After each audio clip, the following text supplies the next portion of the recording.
Siz ümid eləyirik ki, Axşamınız xeyir yaxşısınız. müəllimə. Axşamınız xeyir Gülyanaq müəllimə. Müəllimlər, səsimi necə eşidirsiniz? Normal? Bəli müəllimə. A- Bəli, bəli, müəllim. Bəs ekran Axşamınız necə? xeyir. Normal görə bilirsiniz? Axşamınız xeyir. Normal görə bilirsiniz ekranı? Bəli müəllimə. Bəli, müəllimə. Əla. O zaman hər birinizdən xahiş edirəm ki, mikrofonları bağlayaq. Digər müəllimələr də yəqin ki, yavaş-yavaş qatılarlar. Başlayaq bugünkü mövzumuzun izahına. Deməli, müəllimlər, bilirsiniz ki, son dövrlərdə pedaqoji-psixoloji yanaşmalar məktəbəqədər təhsildə əsas mövzulardandır. Çünki metodik işin təşkilində sizə demişdim ki, əhəmiyyətli rola malikdir. Bu nəzəriyyələri bilməliyik ki, biz uşaqlara olan yanaşmanı düzgün quraq və metodik işimizi düzgün təşkil edək. Keçən səfər biz sizinlə Piaget, daha sonra isə Vygotsky və Vygotsky-Piaget nəzəriyyəsinin oxşar və fərqli cəhətləri üzərində dayanmışdıq. Yəqin ki, mövzunun sonradan video qeydini də izləmisiniz. Dərsdə qatılandan sonra ümid eləyirəm, testləri də etmisiniz. Və bugün mən istəyirəm ki, sizə yeni bir nəzəriyyəmiz olan Howard Gardnerin çoxnövlü, çoxşaxəli də deyirlər buna. Çoxnövlü, çoxşaxəli zəka nəzəriyyəsi haqqında danışaq. Çünki çoxşaxəli zəka nəzəriyyəsi son dövrlərin ən populyar, ən çox müzakirə olunan mövzularından biridir. Və əlbəttə ki, sertifikasiya imtahanında da gözlənilir ki, bu nəzəriyyə ilə bağlı suallar düşsün. Deməli, müəllimlər, bilirsiniz ki, uzun bir müddət dünyada belə bir düşüncə var idi ki, yalnız məntiqi riyazi təfəkkür əsasdır. Yəni, insanın IQ-sü. Yəqin ki, eşitmisiniz də, IQ testləri məsələsi var idi. İnsanların zəkası yalnız IQ testləri ilə ölçülürdü. Hətta, müəllimlər, Piaget, xatırlayırsınızsa, öz dostunun Alfred Binet'in məktəbində, laboratoriya məktəbində fəaliyyətə başlayarkən müəllim olaraq nə ilə məşğul idi ilk dövrlərdə? IQ testlərini, həmin dövrdə IQ testlərini fransız dilinə tərcümə etməklə məşğul idi. Və daha çox IQ-yə, riyazi məntiqi intellektə üstünlük verilirdi. Amma zaman keçdikcə, dünyanın tələbləri dəyişdikcə, elmi tədqiqatlar aparıldıqca, alimlərdən bir nəfər, Howard Gardner, belə bir nəzəriyyə, belə bir teoriya irəli sürür ki, əslində zəkanın bir növü yoxdur. İnsanları yalnız riyazi məntiqi təfəkkür baxımından qiymətləndirmək, onlara bu baxımdan qiymət verib dəyərləndirmək doğru olmaz. Ona görə də Amerikalı psixoloq olan Howard Gardner belə bir fikir irəli sürür ki, insan zəkası tək bir ümumi ağıldan, yəni IQ-dən ibarət deyil. Əslində, hər kəsdə, hər bir insanda bir neçə zəka növü var. Və bunlar müxtəlif dərəcələrdə inkişaf edib. Bəzi insanlarda bir zəka növü inkişaf eləyib, məntiqi riyazi zəka deyək ki, bəzi insanlarda vizual məkan zəkası daha çox inkişaf eləyib. Yəni, Gardner deyirdi ki, zəkanın 8 növü var və bir insanda bu zəka növlərinin hər biri var, lakin onlardan biri insanın yaradılışı etibarı ilə, onun istedadı, potensialı, müəyyən qədər belə deyim də, yatqınlığı, insanın müəyyən bir şeyə yatqınlığı lazımdır. Kimsə gözəl şifahi nitq söyləməyə yatqındır, kimsə gözəl riyazi məsələlər həll etməyə yatqındır. Hər birimizin istedadı və potensialı fərqlidir. Və Howard Gardner də bu məsələni ümumiləşdirib belə bir nəzəriyyə irəli sürüb ki, insanda zəkanın 8 növü var. Yəni təkcə IQ deyil məsələ.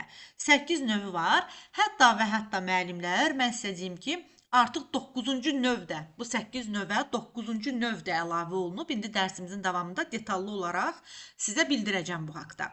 Deməli, birinci ümumi olaraq baxırıq, qeyd eləyirik. Hər bir müəllimə qeyd eləyir ki, bəs Gardnerə görə zəkanın hansı növləri var? Deməli, Howard Gardner deyirdi ki, müəllimlər, zəkanın verbal lingvistik adlı növü var. Adlanır verbal lingvistik, yəni dillə bağlı olan intellekt. Məntiqi riyazi intellekt var. Yəni məntiqlə, riyaziyyat etməklə bağlı daha yüksək dərəcədə inkişaf edən insanlar var. Gardner deyirdi ki, bundan savayı vizual məkan intellekti yüksək olan uşaqlar var, insanlar var. Bədən kinestetik intellekt var. musiqi ritmik intellekt var, fərd daxili, buna şəxs daxili də deyirlər, eyni şeydir. Siz rast gələ bilərsiniz bəzi mənbələrdə fərd daxili intellekt, bəzi mənbələrdə isə rast gələ bilərsiniz şəxsiyyət daxili intellekt. Eyni şeydir. Bu daha çox özünü tanıma, yəni fərdin daxilində, insanın öz daxilində gedən prosesləri düzgün dəyərləndirib qiymətləndirməsi ilə olan bir intellekt növüdür, bağlı olan bir zəka növüdür. Bir də var şəxslər arası intellekt, yəni insanlar arası intellekt, yəni digərləri ilə ünsiyyət quran, əməkdaşlıq edə bilən, detallı baxacağıq, qısa məlumat verirəm. Və bir də var naturalist intellekt. Bu da təbiətlə bağlı olan bir intellekt növüdür. Deməli, mən Howard Gardnerin nəzəriyyəsini ümumiləşdirmişəm. Dərsdən sonra sizə bu PDF-i də göndərəcəm. Bu ümumi belə konseptual xəritəsidir, ümumi məlumatlardır. Amma detallı dərsimizdə izahda baxacağıq. Birinci baxaq, məktəbəqədər MİQ və sertifikasiya imtahanına hazırlaşan müəllimlər, yəni sizlər, nəyə fikir verməlisiniz Gardner nəzəriyyəsi ilə bağlı? Deməli, müəllimlər, məktəbəqədər yaşla bu nəzəriyyənin əlaqəsi nədir deyə bir sual yarana bilər sizdə təbii olaraq. Biz axı keçmişdik. Piaget'in əlaqəsi nədir məktəbəqədər təhsillə? Biz demişdik, bəs Vygotsky'nin hansı əlaqəsi var? Hamısına bir-bir baxmışdıq. Gəlin elə Gardner nəzəriyyəsinin də məktəbəqədər yaşla olan əlaqəsinə diqqətlə baxaq. Deməli, müəllimlər, mən sizə ilk dərslərimizdən bu yana ara sıra nə deyirdim həmişə? Deyirdim ki, məktəbəqədər yaş dövrü insan beyninin, insanın fiziki inkişafının ümumiyyətlə fərq etməz, ən sürətlə inkişaf etdiyi bir dövrdür. Və biz xatırlayırsınız qiymətləndirmə mövzusunu keçəndə nə demişdik? Demişdik ki, uşaq inkişafını dəyərləndirmək üçün ən düzgün üsul müşahidədir. Çünki məktəbəqədər yaş dövründə uşaqların inkişafı elə sürətlə gedir ki, dəyişikliklər bir-birini o dərəcədə qabaqlayır, ardıcıl gedir, bir-birinin davamı olaraq gedir ki, uşaq inkişafını testlərlə və yaxud hər hansısa bir böyüklər üçün tətbiq etdiyimiz qiymətləndirmə vasitələri ilə qiymətləndirmək mümkün deyil. Ən gözəl üsul inkişaf sürətlə getdiyinə görə nə idi? Müşahidədir demişdik. Və buradan bir məntiqi bir bağlantı var. Nədir bu müəllimlər? Odur ki, məktəbəqədər dövrü, yəni erkən inkişaf dövründən sonra 3-6 yaş insan inkişafında zəka növlərinin formalaşdığı və fərqləndiyi əsas mərhələdir. Deməli, artıq 3-6 yaşdan etibarən uşaq erkən inkişaf dövründən sonra yavaş-yavaş öz hərəkətləri ilə, öz davranışları ilə, seçimləri ilə, öz valideynlərinə, məktəbdə, daha doğrusu məktəbəqədər müəssisədə tərbiyəçiyə, metodistə, nə bilim, dayəyə, öz davranışları ilə, öz xüsusiyyətləri ilə artıq müəyyən nişanələr verməyə başlayır ki, mənim zəka növüm hansıdır? Hansı zəka növü məndə qabarıqdır? Hansına mən yatqınam? İstedad potensialım hansı zəka növü ilə ekvivalentdir? Ona bərabərdir. Yaxşımı? Və deməli, bu dövrdə dedik ki, zəka növlərinin formalaşdığı əsas mərhələdir. Biz bunu qəbul elədik. Və baxırıq ki, bir məsələ də var ki, məktəbəqədər yaşda zəka çevik və plastikdir. Təkcə dil və riyaziyyat deyil, bütün zəka növləri dəyərlidir. Müəllimlər bunu bilməlidir. Bağça müdirləri Gardner nəzəriyyəsi ilə bağlı, metodistlər bununla bağlı bunu bilməlidilər ki, təkcə məntiqi riyazi intellekt deyil, həm də zəkanın digər növləri də önəmlidir, dəyərlidir. Və təlimin, biz nə demişdik? Bizim didaktik prinsiplərimizdən biri nə idi? Diferensiallaşdırma və fərdiləşdirmə. Uşağa fərdi yanaşma, inklüzivliklə bağlı məsələlər hamısını qeyd etmişdik, düzdür? Fərdi iş planının tərtib olunması, yəni çox idi burada məsələlər. İndi mövzumuz o deyil, amma əlaqəsi birbaşa məhz Gardner nəzəriyyəsindəndir. Yəni Gardner nəzəriyyəsi zəka növləri bölünür axı, uşaqda zəka növü fərqlidir. Deməli, ona fərdi yanaşma da bununla bağlıdır da. Hansı zəka növünə sahibdirsə, fərdiləşmə də onunla bağlı gedəcək. Əgər mənim bağçadakı uşağım məntiqi riyazi təfəkkürü yüksək olan bir uşaqdırsa, verbal lingvistik zəka növü aşağıdırsa, mən nə etməliyəm? Təbii ki, məntiqi riyazi təfəkkürlə bağlı olan tapşırıqlarını ona verməliyəm. Bu baxımdan onu dəstəkləməliyəm. Yəni potensialı nədirsə, yatqınlığı nədirsə, ona da dəstək verməliyəm. Deməli, buradan hansı nəticəyi çıxardırıq?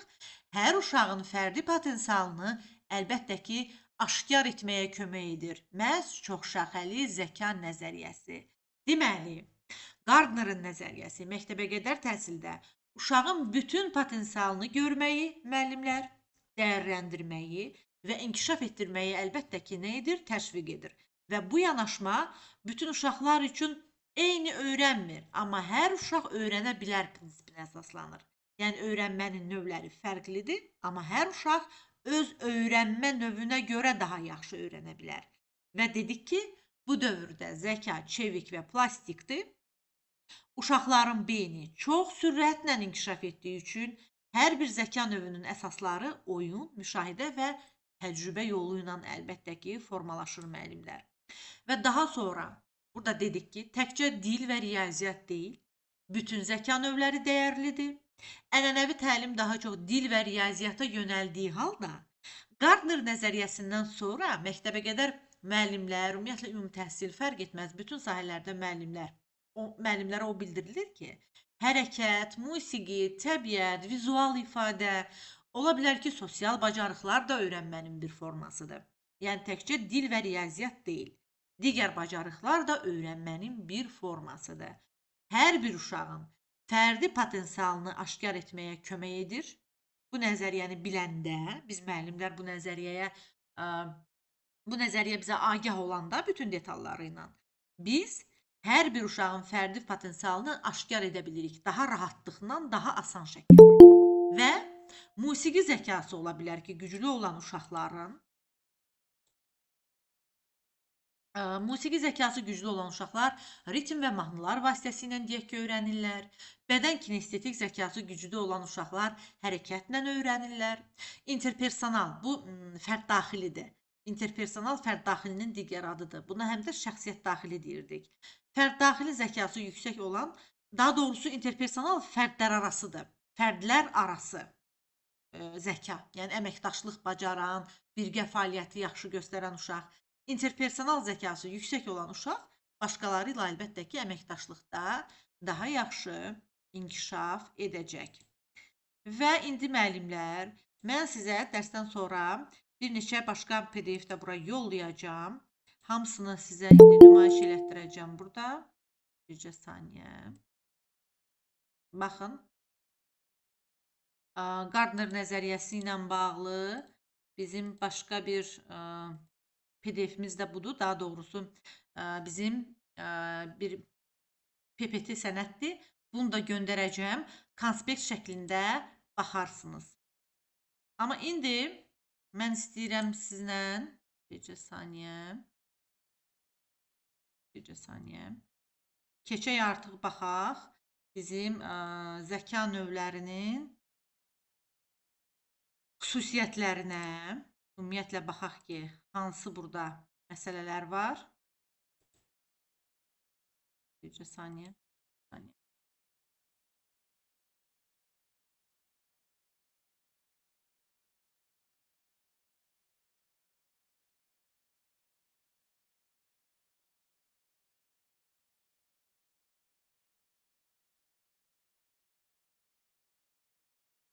Müəllimlər, yeni sənəd açıldı ekranda. Bəli, müəllimə. Aydın görünür? Bəli, bəli. Bunun linkini də mən sizə dərsdən əvvəl yollamışdım. Yenə də oradan baxarsınız. Deməli, müəllimlər, dedik ki, ümumi bir giriş verdik. Ümumi bir anlayışımız oldu artıq ki, Gardner nəzəriyyəsi nə ilə bağlıdır.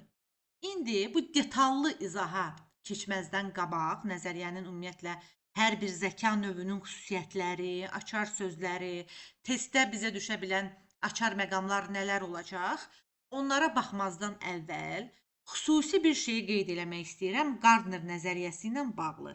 Biz nəyə fikir verəcəyik? Biz əsas bu nəzəriyyədən söz düşərkən yadımızda bir cümləni saxlamalıyıq. Bu da ondan ibarətdir ki, müəllimlər, Gardner nəzəriyyəsinə görə dedik ki, zəkanın 8 növü var və sadaladığı hansılardır. Bu həm də o deməkdir ki, zəkanın 8 növü olduğu kimi, indi düzdür 9 növü var, indi 9-cunu da əlavə olaraq deyəcəm. Amma hələ ki biz 8-in üzərindən gedək. Zəkanın 8 növü olduğu kimi, öyrənmənin də 8 yolu var. Bu Gardner nəzəriyyəsinin, belə deyim, əsas fikri, əsas ideyası, əsas qayəsi, pedaqoji yanaşmalara, gələcəkdə pedaqoji məsələlərə yanaşmaqla bağlı verdiyi əsas istiqamət. Yəni belə deyim də, hər bir nəzəriyyənin özünün bir əhəmiyyəti, özünün bir vacibliyi, möhtəşəmliyi var. Və Gardner nəzəriyyəsinin də möhtəşəmliyi ondan ibarətdir ki, əsas məsələ olaraq 8 növ olaraq qeyd eləyir ki, zəkanın 8 növü var. Və buradan yola çıxaraq da biz belə bir qənaətə gəlirik ki, deməli, öyrənmənin də 8 yolu var. Hər bir uşaqda hansı zəka növü daha üstündürsə, deməli, biz metodik işin təşkilində, işimizi planlaşdırarkən, o uşaqla işləyərkən, onun zəka növünü nəzərə almalıyıq mütləq şəkildə və işin içərisinə qatmalıyıq. Bu çox vacibdir. Nə demək istəyirdi indi Gardner burada? Deməli, 1983-cü ildə ilk dəfə olaraq bu modeli təklif eləyir Howard Gardner. O, Harvard Universitetinin professorudur, psixologiya üzrə müəllimidir, professorudur və təhsil nəzəriyyələri ilə bağlı çoxsaylı məqalələri var Howard Gardnerin, çoxsaylı topluları var. Və Gardnerə qədər belə düşünülürdü ki, intellekt yalnız məntiqi riyazi, yəni IQ-dən ibarətdir və biz IQ testi ilə ölçürük nələrisə və buna aid də bir qiymətləndirmə aparırıq. Düzdürmü? Və kimin IQ-su daha yüksəkdirsə, yəni məntiqi riyazi təfəkkürü daha yüksəkdirsə, o insanın zəkasını da digər insanlarla müqayisə eləyib həmin insanı daha üstün sayırdılar. Bu məktəbdə də belə idi. Xatırlayın, hətta biz özümüz məktəbli olduğumuz, özümüz şagird olduğumuz dönəmlərdə müəllimlər daha çox yaxşı riyaziyyat eləyə bilən uşağı sinifdə daha çox belə fərqləndirirdilər. Sanki ona bir üstün zəkalı bir uşaq kimi yanaşırdılar. Düzdürmü? Və bu da avtomatik olaraq nə yaradırdı?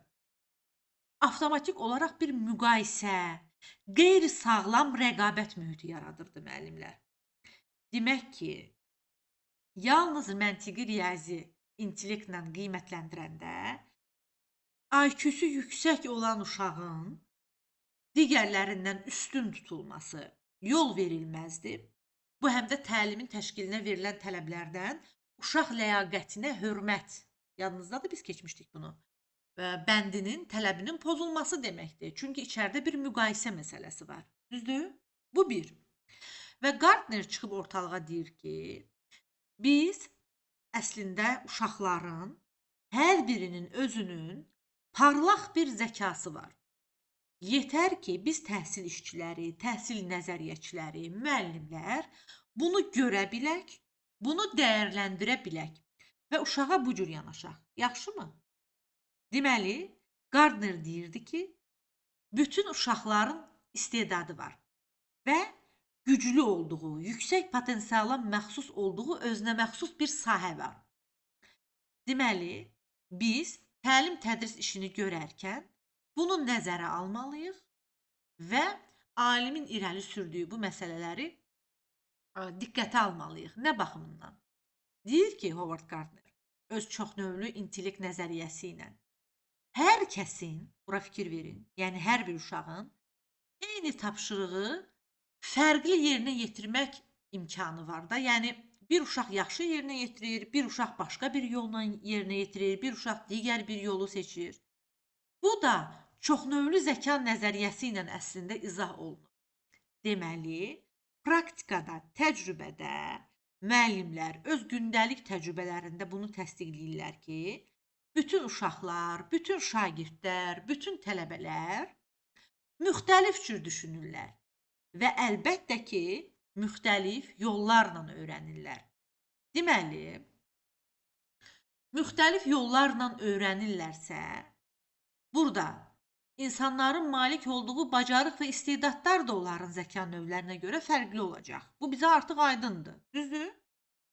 Və Gardner bunu qeyd edirdi ki, bütün insanlar fərqli intellektə malikdirlər və biz müəllimlər heç vaxt uşağa məhdud qabiliyyətlərə sahib biri kimi yanaşmamalıyıq. Uşağın təhsili və inkişafına fərdi yanaşmanı mütləq şəkildə təmin etməliyik. Yəni burada fərdi yanaşma olmalıdır.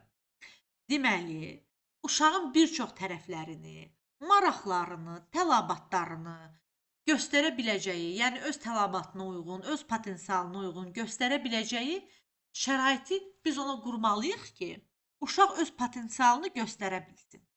İndi siz mənim bir dənə sualıma cavab verin. Şərhlərə də orada yaza bilərsiniz. Baxın, bütün bunlar hansı prinsiplə üst-üstə düşür? Hansı yanaşma ilə üst-üstə düşür?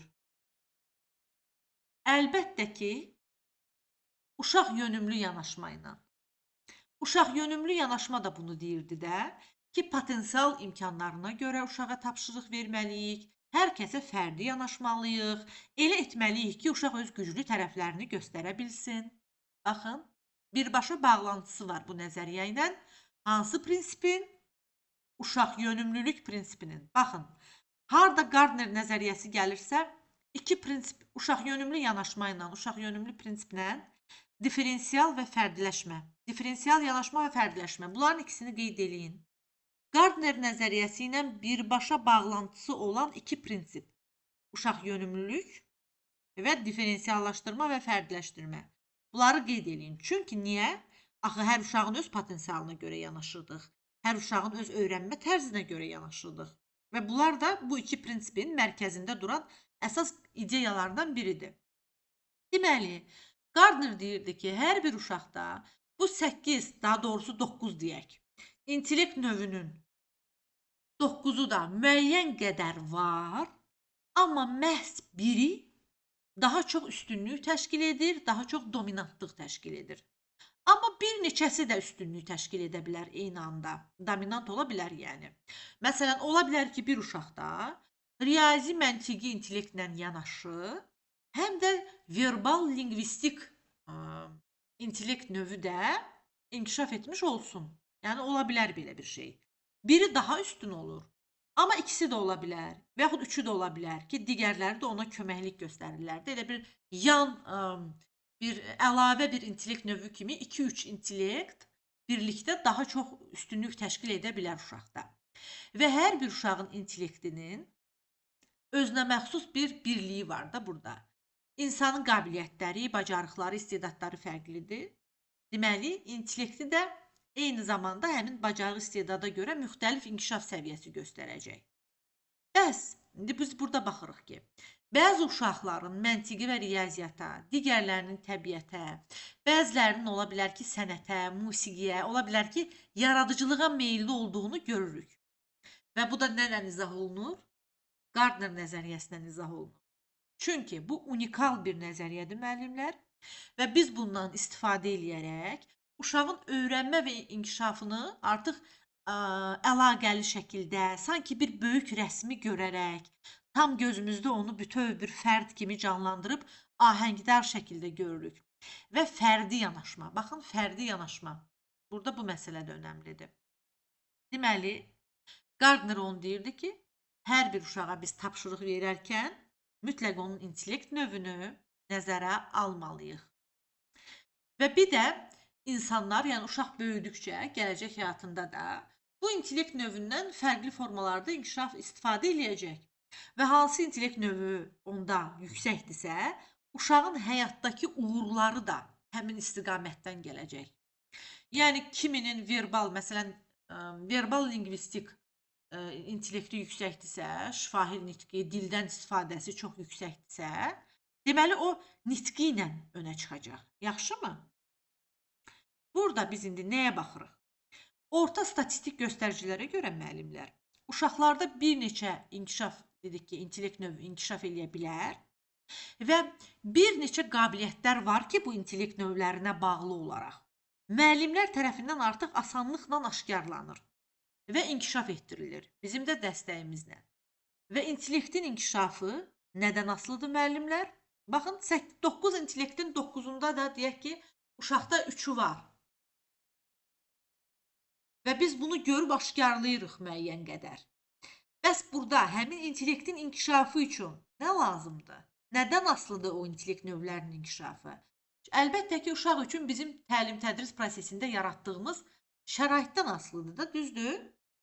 Müəllim uşağın yaxşı inkişaf etmiş, üstün olduğu intellektini müəyyən edir və bu qabiliyyəti daha da inkişaf etdirməyə çalışır və bunu edərkən nə edir müəllim?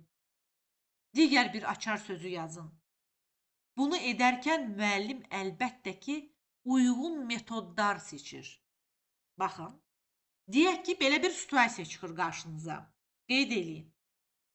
Hər hansısa bir uşağın, deyək ki, musiqi ritm intellektinin yüksək olduğunu müəllim aşkarlayır bağçada.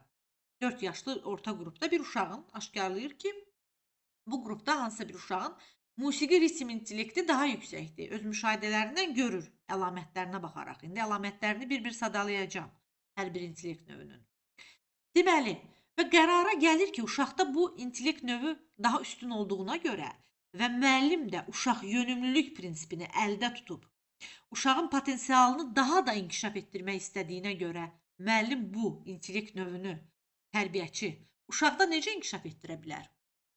Cavablarda verir ki, uyğun qiymətləndirmə üsullarını seçir, nə bilim, qrup işləri təşkil eləyir, müxtəlif variantlar var və bir də qeyd olunur ki, uşağa uyğun metodlar seçir, təlim strategiyaları seçir, iş üsulları seçir. Bax, cavab budur. Bir intellekt növünü ki, biz aşkarlayırıq uşaqda ki, burada potensialı bu yöndədir. Deməli, həmin intellekt növünü inkişaf etdirmək üçün biz nə etməliyik? Birinci növbədə uyğun metodlar seçirik. Qeyd edin, uyğun metodların seçilməsi buna bir dəstəkdir. Deməli, hər bir uşağa ona uyğun olan mükəmməl təlim tərzini seçirik də biz həm də bundan. Və bu zamanda uşağın inkişafı ən yüksək səviyyədə effektli olur.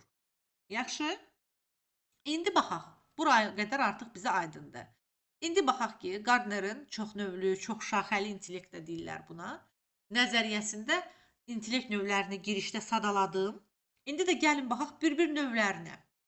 Ki, hansılardır, hər birinin hansı açar sözləri var və situasiyalarda qarşımıza necə çıxa bilər. Belə. Və bir də təkrar edək. Bu hissəni keçməzdən öncə növlərə təkrar edək ki, yaxşı yadımızda qalsın.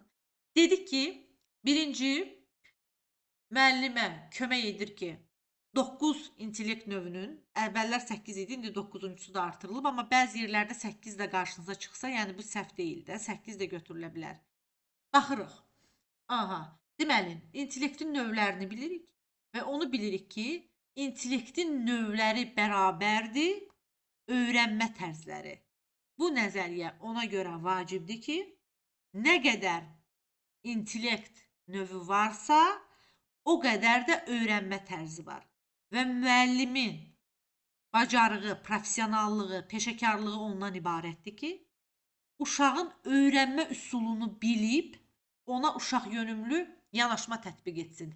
Müəllim uşağın, baxın, bir məntiqi sual verirəm. Müəllim uşağın öyrənmə tərzini bilmirsə, zəka növünü bilmirsə, onun üçün necə əlverişli bir təlim tərzi təşkil edə bilər ki, müəllimin işi ümumiyyətlə səmərəli ola bilər? Yox. Demək ki, öyrənmə tərzini çoxnövlü intellekt nəzəriyyəsinə görə müəyyənləşdiririk. Neçə zəka növü varsa, o qədər də öyrənmə tərzi var. Öyrənmə tərzini aşkara çıxartdıqdan sonra artıq digər bir əsas məsələ nə idi? Uşaq yönümlü yanaşırdıq, fərdi yanaşırdıq, bunlar öz yerində və ən sonda da nə dedim? Ümumi dedik ki, müəllim öyrənmə tərzinə görə, zəka növünə görə gedib metodlar seçir. Deməli, metod seçimi, təlim strategiyalarının seçimində də Gardner nəzəriyyəsi mühüm rol oynayır. Aha, elə bilirəm ki, dayı bundan da sadə olmazdı. Yəqin ki, ən sadə formada bu hissəni tamamladıq. İndi baxaq. Növlərinə gəldik müəllimlər. Yazın. Birinci növ, intellekt növümüz. Birincisi, verbal lingvistik. Nədir verbal lingvistik? Lingvistikada, yəni dillə bağlı olan, verbal, dil vasitəsilə biliklərin əldə edilməsi, həm yazılı, baxın bura həm yazılı nitq, bir var şifahi nitq, bir var yazılı nitq. Düzdür? Bura həm yazılı nitq daxildir, həm də şifahi nitqdir. Deməli, verbal lingvistik intellektdə biz nəyi nəzərdə tuturuq? Uşaq burada bilikləri dil vasitəsilə, həm yazılı, həm şifahi nitqdə, dil qaydalarından düzgün istifadə ilə, dilin sosial mədəni xırdalıqlarını anlamayla öyrənir. Deməli, bunlar verbal lingvistik intellektin göstəriciləridir. Baxın, əgər uşaqda və yaxud bir neçə uşaqda da bu ola bilər bir qrupda, bu intellekt növü, yəni verbal lingvistik intellekt növü güclü inkişaf edibsə, o zaman bu uşağın nəyə marağı olacaq? Situasiyada sizə verməyəcək intellektin adını, sizə verəcək uşağın hərəkətlərini, davranışlarını ki, siz onu müşahidə edib, sualda oxuyub, qavrayıb, həmin nişanələrə, həmin o işarələrə verilən əsasən, ipuculara əsasən uşağın zəkasını müəyyənləşdirəsiniz. Böyük ehtimal belə düşəcək. İndi baxırıq, verbal lingvistik intellekt növünə malik olan bir uşaq hansı davranışları bağçada göstərəcək? Biz onu hardan tanıyacağıq? Hardan biləcəyik ki, uşaqda bu intellekt növü var? Birincisi, bu uşağın oxumağa çox böyük həvəsi olacaq, danışmağa, yazmağa çox böyük həvəsi olacaq. Hətta kiçik yaşlarından etibarən, digər həmyaşıdlarından fərqli olaraq, uşaq hərfləri öz başına baxırsınız ki, öyrənir heç bir dəstək olmadan. Onun bir yatqınlığı var da buna. Var elə uşaqlar, baxırsan ki, 4-5 yaşında özü sərbəst oxumağı, hərfləri öyrənir, hərfləri düzgün yazmağı öyrənir, danışmağı sevir. Biz buradan tanıyacağıq.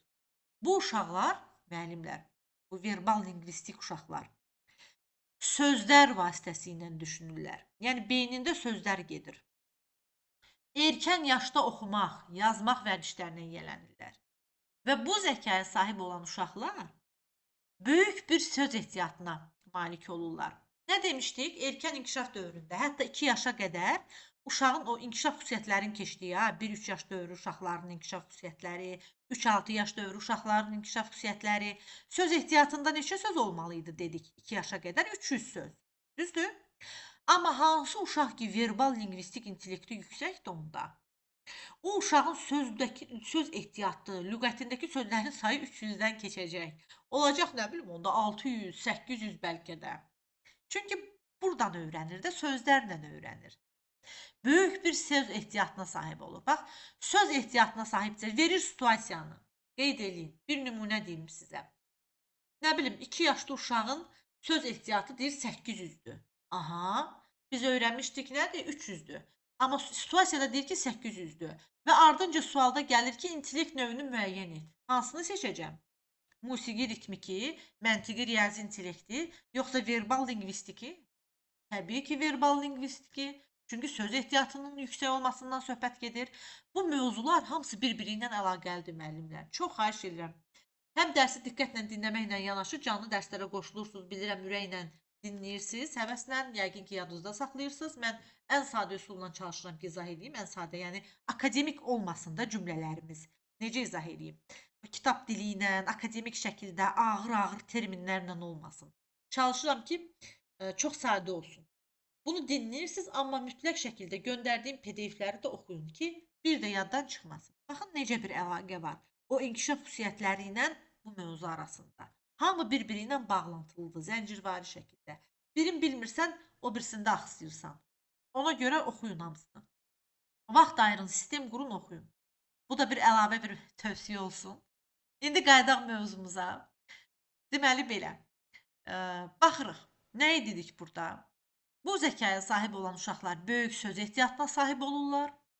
Bax, xoşlayırlar müzakirə aparmağı, başqa adamları öz fikrinə inandırmağı, yəni sözləri ilə inandırmağı xoşlayırlar. Müzakirələrə girirlər tez-tez. Elə kiçik yaşlarından bir üzə verir bu əslində. Deməli, bu uşaqlar üçün öyrənmənin müzakirə və diskussiya formasında aparılması önəmlidir. Ən yaxşı tədris metodu da nağıl etmədir. Məsələn, burada baxın, müzakirədir, suallardır, diskussiya aparmaqdır, tapmaca, suallar vermək, əqli hücum. Baxın, verbal lingvistikin hansı metodlarla tətbiq olunması daha gözəl olar? Birinci yerdə gəlir ən dəyərlisi müzakirə. Baxın, axı bu uşaq danışmağı xoşlayır da. İndi sizə situasiya verib. Deyir ki, verbal lingvistik intellektə malik olan uşaq üçün. Qrupda məsələn müəllimənin 15 uşağı var. 15 uşaqdan nə təsadüfdür ki, onu verbal lingvistik intellektdir. Və sual verir ki, situasiyada bu tərbiyəçi hansı metoda tez-tez müraciət etməlidir? Cavablarda verir. Nə bilim, müzakirə, birində verir, başqa bir, yəni danışıq olmayan metodlardan nə bilim hansınsa verir. Orada məsələn qeyd edirik. Əlbəttə ki, müzakirəni seçmək daha önəmlidir. Nəinki klasteri seçmək, nəinki şaxələndirməni seçmək. Düzdür? Çünki uşaqlar danışmağı xoşlayırlar. Müzakirə metodu burada daha effektivdir. Uşaq özü danışsın. Yaxşımı? Bunun açar sözlərini qeyd elədik, situasiyalarına baxdıq. Keçirik indi məntiqi riyazi intellektə. Burada əsas məsələ nədir? Məntiqi riyazi intellektdə müəllim. Qulaq asın. Baxın, açar sözləri. Təsnif etmək, proqnozlaşdırmaq, tənqidi düşünmək, təhlil edərək nəticə çıxarmaq, səbəb-nəticə əlaqəsi qurmaq, mühakimə yürütmək, qanuna uyğunluğa əsas. Bax, bu sözü də yadda saxlayın. Qanuna uyğunluq. Qanuna uyğunluq məntiqi riyazi intellektin əsas açar sözüdür. Yaxşı? Məlumatları analiz etmək, konseptual düşüncə, riyazi çalışmalar. Konseptual düşüncə, bax elə buradan bir sual verirəm. Hansı metodda üstün idi? Konseptual xəritəni harda çıxardırdıq düşüncəni? Baxın, tapmacada çıxardırdıq, klasterdə çıxardırdıq, şaxələndirmədə çıxardırdıq. Baxın, o metodu bu növü bu metodlarla biz seçirdik. Və burada riyazi çalışmalar, artıq ədədləri öyrənmək, 3 dairəsində deyək ki, kompleks hesablamalar, problem həll etmə. Əsas açar sözləri bunlardır və riyazi məşğələ ilə bağlıdır. Bir də məşğələlərə görə də bunu uyğunlaşdırmaq lazımdır. Artıq baxırıq ki, məşğələnin tələbləri nələrdir, öyrətdiyi mövzular nələrdir. İndi metodika hissədə o məşğələlərlə bağlı hamısına bir-bir baxacağıq. Fəaliyyətlərin metodikasında, məşğələlərin metodikasında bunlara baxacağıq. O nəzəriyyələri bitirək. Bunları da tam öyrənəndən sonra o metodik işlə bağlı çox yaxşı dərslərimiz olacaq ki, daha yaxşı yadda saxlayaq.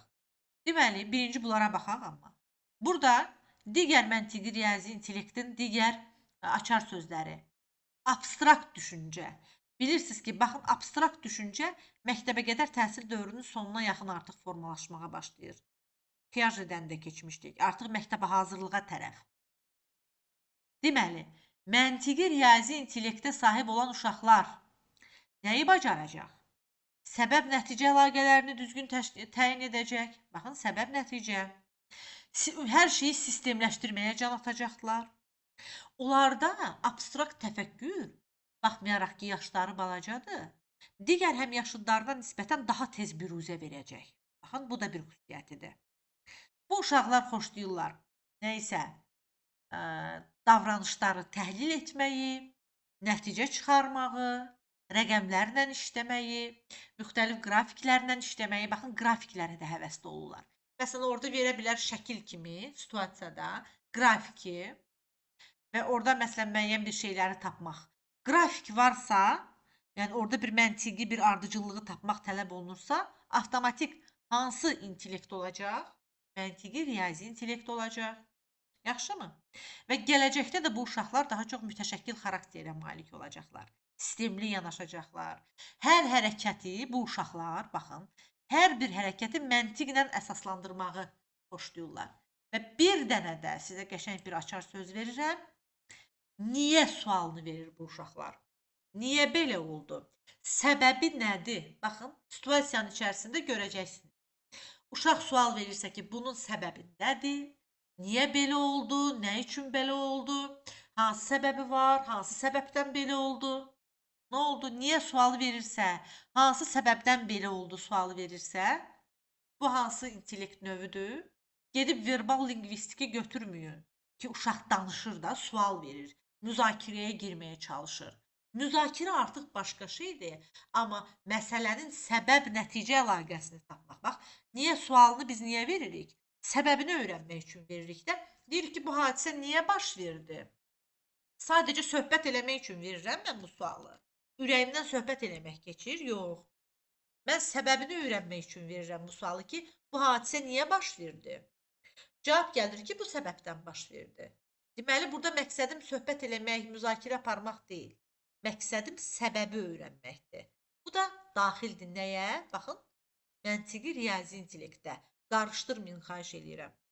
Aha, bu aydındır. İndi baxırıq məkan vizual intellekt. Bu necə bir intellektdir? Adı üstündə məkana bələdləşmə deyilən bir açar sözümüz var, müəllimlər. Qeyd edin bir yana. Məşğələlərdə biz bunu edirdik. Məkana bələdləşmə.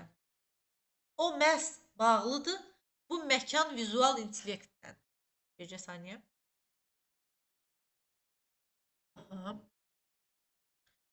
Deməli, məkan vizual intellekt əsas obrazlı düşünmə qabiliyyətidir. Bax burada.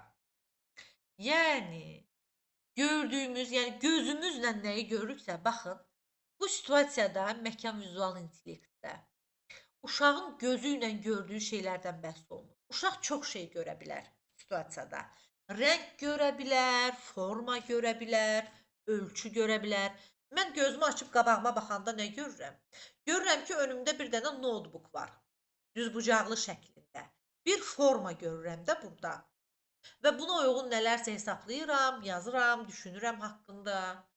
Bunun haqqında düşünmək mənə xoşdursa əgər, deməli nədir bu? Məkan vizual intellektdir də. Baxın, ən sadə formada deyirəm. Orada situasiyada çox şey göstərə bilərlər, belə çaşdırıcı ola bilər. Düşünə bilərsiniz ki, ölçüdürsə, formatsa, bəlkə bu riyaziyyatdır, bəlkə bədən kinestetikdir, axı toxunma var, formaya toxunur, nə bilim, hansısa bir əşyaya toxunur. Siz orada bunu belə ayırd edəcəksiniz.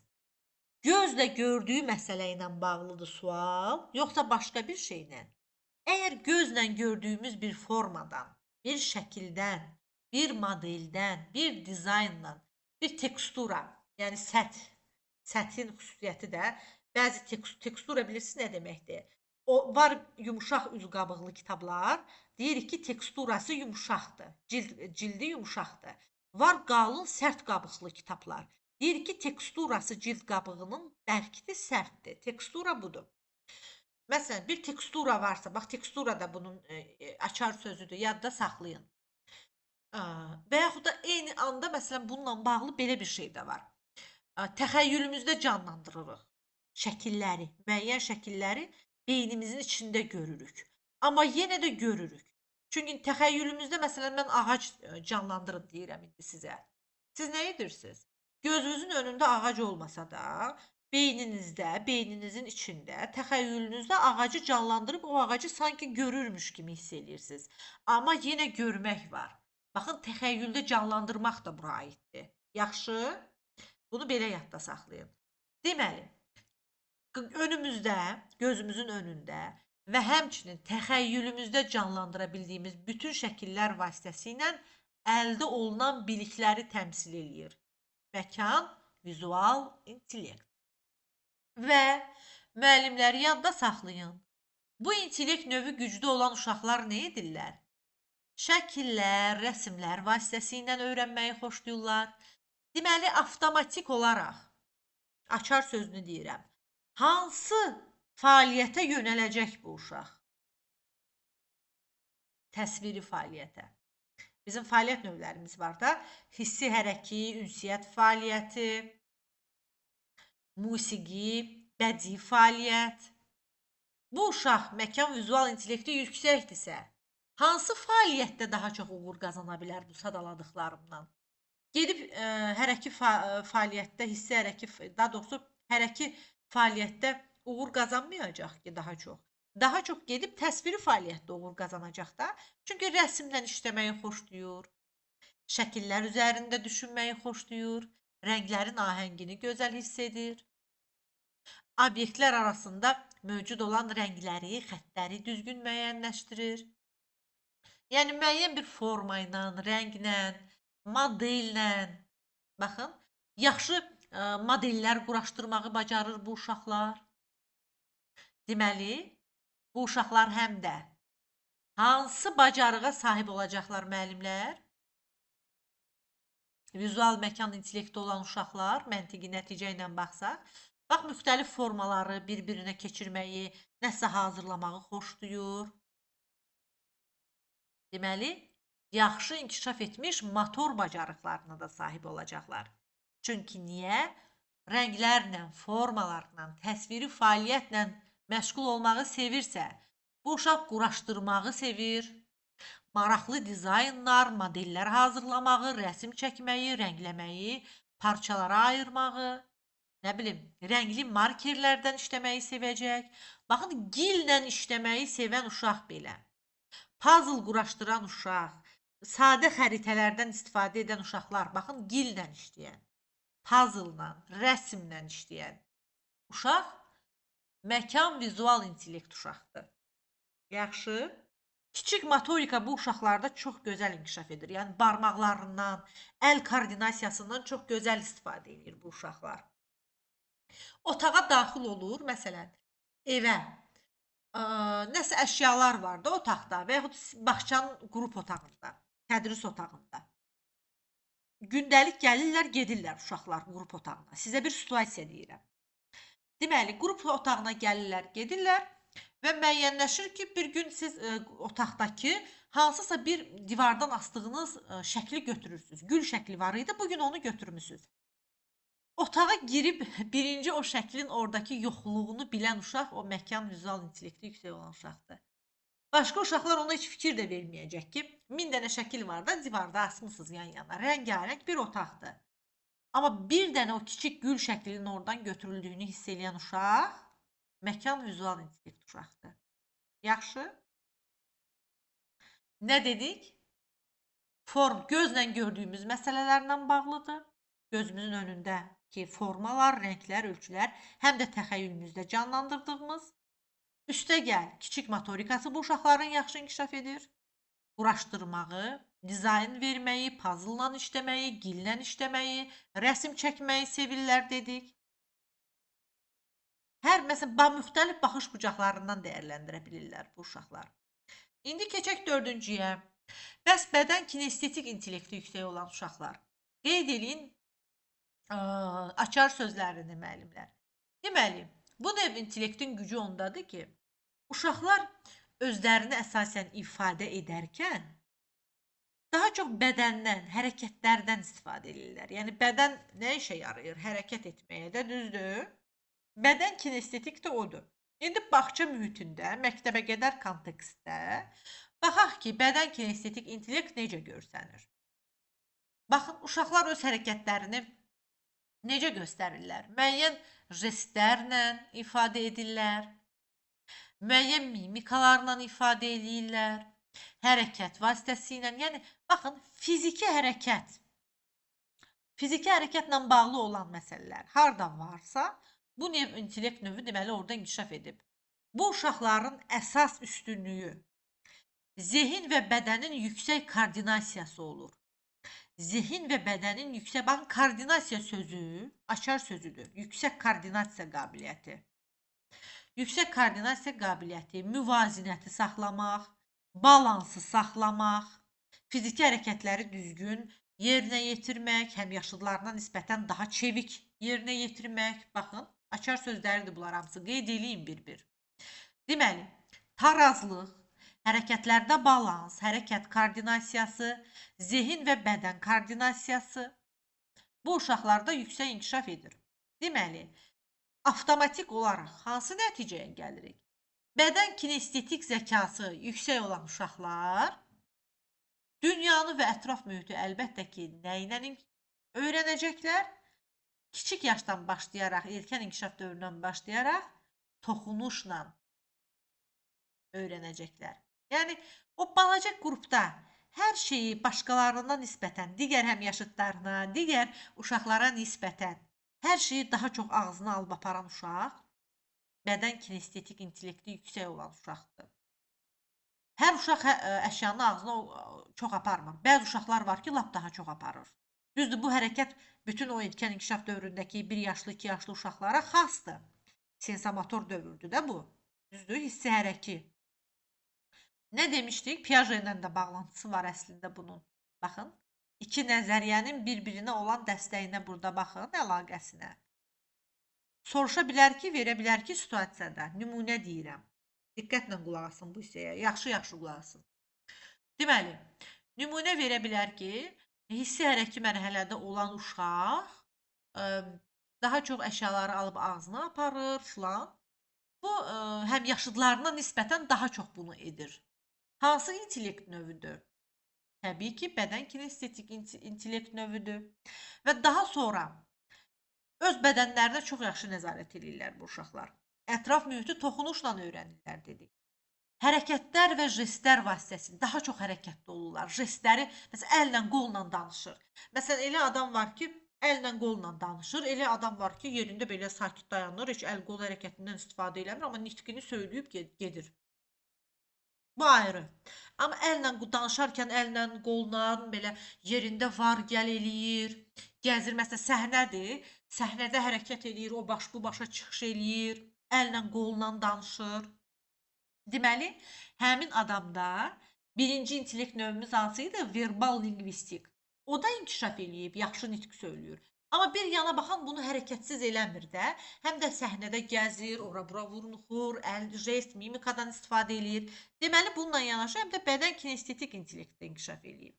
Bax, elə uşaqlar var ki, dərsə hazırlaşanda orta məktəbdə kitabı alır əlinə, otağın yerində gəzə-gəzə oxuyur, öyrənir dərsini. Yəni, oturub bir yerdə belə, bu uşaqlar bir yerə otura bilmirlər, yəni. Bir yerə otura bilməyən uşaqlardır. Yəni, gəzir, məsələn, alıb əlinə kitabı otaqda o baş bu baş gəzə-gəzə oxuyur. Valideyn də deyir ki, abala, otur oxu.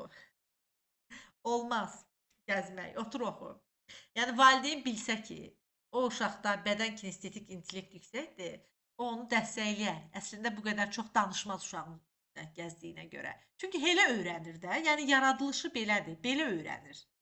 Və yaxud sinif şəraitində çox belə adını qoyurlar indi hiperaktiv. İndi hiperaktivin də özünün diaqnozu var da. Elə hər nadik uşağa, hər hərəkətli uşağa hiperaktiv adı qoyurlar ucdan tutma. Nəysə, sözüm onda deyil. Demək istədiyim odur ki, yəni daha çox hərəkətli olan uşaq əlbəttə ki, bədən kinestetik uşaqdır. Və biz nə demişdik?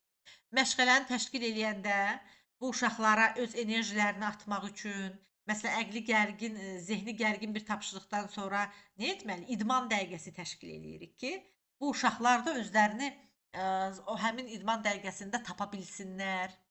Ən aktiv olan uşaqlar həmin idman dəqiqəsində məşğələdə fasilə eləyib idman dəqiqəsi eləyirik ya, 1-2 dəqiqə.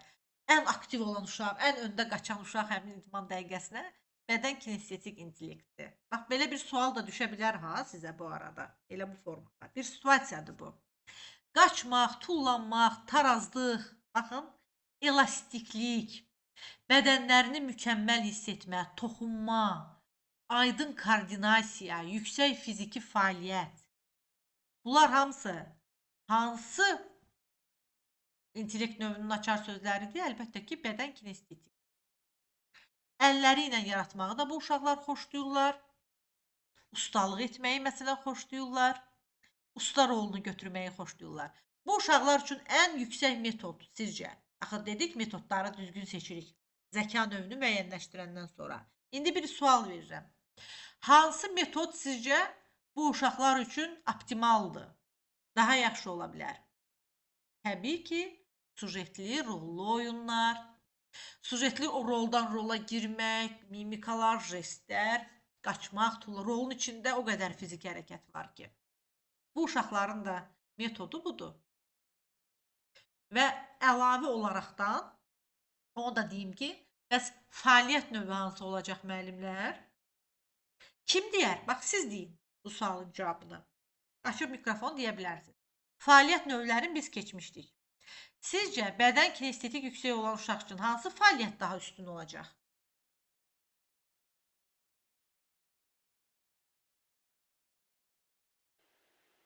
Müəllimə, fiziki hərəkətli oyunlarda Düzdür. Amma fəaliyyətin növünün adı nə idi müəllimə?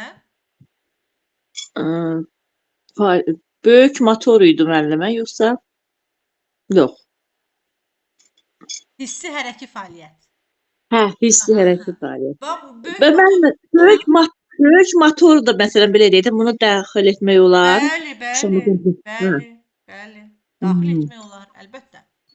Deməli, aktivdir də bu uşaq yerində oturmaq istəmir. Bəli. Hərəkətsiz olmaqdan xoşu gəlmir qətiyyən. İndi baxaq 5-ciyə. Musiqi ritmik intellekt. Bu uşaqların səsə qarşı həssaslığı çox yüksək olur. Bax, müəllimlər musiqi ritmik deyəndə gedib bəzən belə səhv variantları götürürlər ki, musiqi ilə bağlayırlar mütləq cavabı. Baxın, adı musiqi ritmikdir, amma içində səslə bağlı olan hər şey var. Qulaqla eşitdiyimiz, bayaqki gözümüzdə canlandırdığımız idi, vizual məkan, təxəyyülümüzdə şəkil kimi canlandırdığımız, düzdür? Musiqidə, ritmikdə də qulağımızla eşitdiyimiz hər şey daxildir. Su səsi, şəlalə səsi, külək vıyıltısının səsi də bura aiddir. Yəni, səslə bağlı olan hər şey. Deməli, musiqi ritmik intellekti güclü olan uşaqlarda musiqi, ritm və səsi duyma və ona bir qiymət vermə, münasibət bildirmə. Baxın, səsə münasibət bildirmə də bura aiddir. Bu qabiliyyət bu uşaqlarda çox güclü olur. Bu intellekt əsasən dediyim kimi səs, vibrasiya vasitəsilə öyrənmək bacarığıdır. Deməli, bu uşaqlar musiqini, ritmi, nələrinsə səsini tez duyacaqlar, tez anlayacaqlar. Əsərdə səslənən alətləri seçə biləcəklər erkən yaşdan. Deyəcək ki, gitara səsi gəlir. Musiqi gedir, musiqinin içərisində nə bilim piano səsi var, nağara səsi var, qarışıb da alətlər bir-birinə. Çoxlu alətlər var. Amma o uşaq ki, gəlib deyir ki, indi nağara səsi gəlir burada, ayırd eləyirsə, deməli onda musiqi ritmik intellekt güclüdür. Onlar səsləri çox yaxşı qəbul edirlər. Bax, səsə emosional reaksiya verir. Məsələn, təbiət ildırım səsinə, deyək ki, küləyin səsinə, su səsini ayırd eləyir və səsə qarşı çox həssas olur bu uşaqlar. Yaxşı, səsə qarşı həssaslıq, duyum varsa, musiqi ritmikdir. 6-cısı, şəxslərarası intellekt. Burada əsasən, baxın, insanların əhval-ruhiyyəsini, maraqlarını, yəni empatiya hissi, qarşıdakı insanın hisslərini qavramaq, hiss etmək, onu başa düşmək. Bu hamısı şəxslərarası intellekt növünə daxildir. Bu uşaqlar ünsiyyətdə olmağı çox sevirlər. Aha, bir açar sözümüz gəldi. İndi kim deyər? Şəxslərarası intellekt növünə sahib olan uşaqlar üçün hansı fəaliyyət növü daha məqsədə uyğun olar müəllimlər? Fəaliyyət növündən. Kim deyər?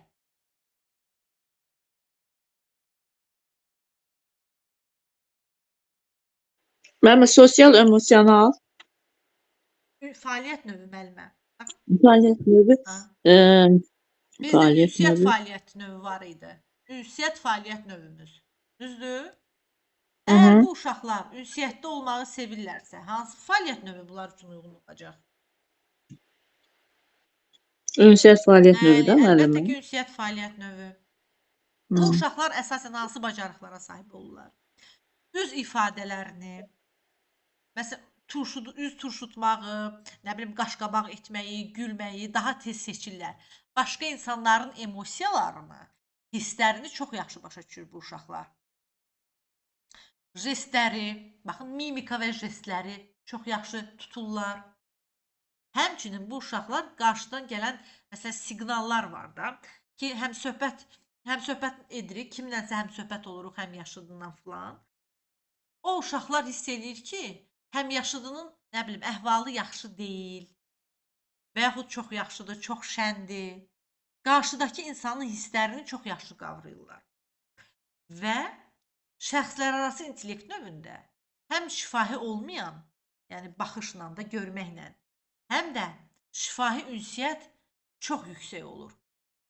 Bu uşaqlar üçün indi biz bəs iş üsulu, daha doğrusu iş forması seçməli olarsak, tərbiyəçi müəllim şəxslərarası intellekt növünə malik olan uşaqların üstünlük təşkil etdiyi qrupa iş forması seçməlidir.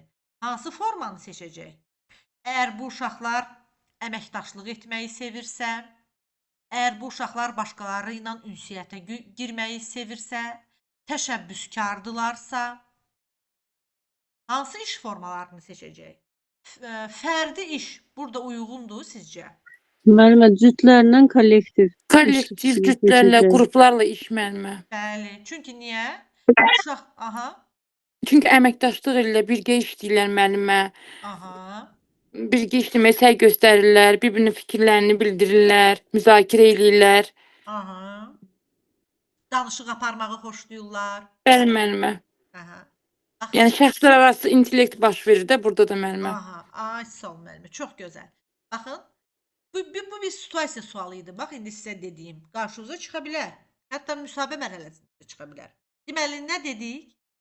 Qarşıdakı bu uşaqlarda, məsələn, indi sual qoyuram. Deyirəm ki, hansı bacarıqlar qüvvətli olur? Yazıram ora müşahidə. Birinə yazıram səbəb-nəticə əlaqələri qurma. Birinə yazıram empatiya. Birinə yazıram qiymətləndirmə. Birinə yazıram, deyək ki, təsnif etmə. Hansını seçərsiniz? Müəllimə empatiya. Niyə görə? Qarşıdakının fikrinə hörmət edir, özünə fikirlərini bir-birinə bildirə bilirlər. Aha, gözəl, Ünsiyyət, əla. ünsiyyət. Aha. Deməli, burada hansı intellekt növüdür? Şəxslər arası intellekt növü. Yaxşımı? İndi nə oldu? Açar sözləri bir-bir deyirəm, qeyd eləyin.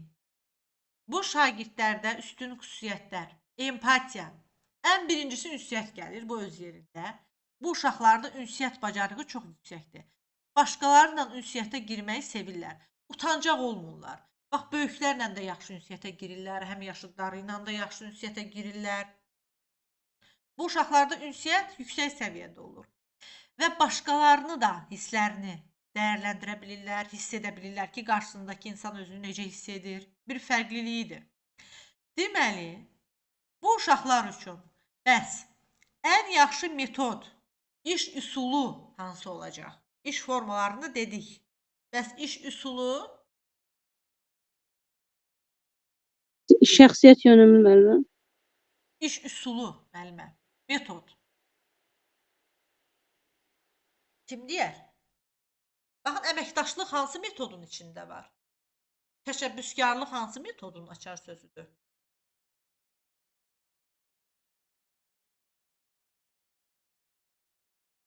Əsas aparıcı bizim fəaliyyət növümüz hansıydı 3-6 yaşda? Oyundur müəllimə. Aha, bəli, əlbəttə ki. Əməkdaşlıq nəyin içərisində olur? Oyunun içərisində əmək kollektiv müəllim, qruplarla iş, qruplarla. Qruplardır da müəllimə. Qrup işi, birgə fəaliyyət, cütlərlə Bəli. iş, əməkdaşlığa söykənən formalardır. İndi Bəli, mən müəllim. soruşuram ki, bəs metodlar olsaydı, iş üsulu olsaydı, iş forması yox, üsulu, hansılar olacaqdı? Əlbəttə ki, oyun. Oyun. Aha. Oyunun tərkibində uşaqlar daha çox əməkdaşlıq edirlər və hansı uşaqlar ki, şəxslər arası intellekt növü onlarda yüksəkdir, oyunda həmişə o komanda qalib gəlir. Yəni ehtimal var ki, bu uşaqlar daha özlərini ortaya qoysunlar da, çünki özlərini belə suda balıq kimi hiss eləyirlər. Bir məsəl var. Bir suda balıq kimi hiss eləyirəm, çünki əsl mənə uyğun bir ortamdır bura. Yaxşı. Tapmacada olar müəllimə. Tapmacada daha çox müəllimə məntiqi riyazi təfəkkürdür. Çünki orada qarşılıqlı konseptual bir əlaqə qururlar. Səbəb-nəticə əlaqəsi qururlar. Baxın, təsnif eləyirlər. Şəklin tapmaca necə bir üsulu idi? Yadınızdadır. Şəklini çevirirdik, uşaqlar görmürdülər də lövhədə asan şəkli. Amma ona dair ipucuları verirdik. Məsələn, şəkildə saat şəkli təsvir olunub deyək ki. Baxın, bir nümunə deyim. Saat şəkli təsvir olunub və mən şəklin arxa üzünü çevirmişəm. Uşaqlar şəkildə nə olduğunu görmürlər. Amma saatla bağlı ətrafına sözlər yazırdım, tapırdılar, ipucuları verirdim.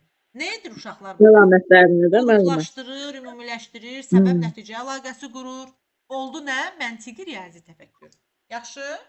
Açar sözlər axı məntiqi riyazi təfəkküründür. Orada baş verən proses, nə isə analiz etmək, səbəb-nəticə əlaqəsi qurmaq hansı intellekt növünün açar sözüdür?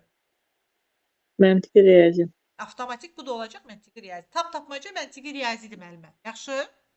Yaxşı. Sonra indi baxaq. Dedik ki, şəxslər arası intellektin inkişaf etdiyi bir qrupda uşaqlar əməkdaşlıq etməyi sevirlər. Qarşısındakini, baxın, motivasiya da bunun bir açar sözüdür. Qarşısındakı uşağı motivasiya etməyə, əhval-ruhiyyəni yaxşı bilirlər, hissləri yaxşı dərk edirlər.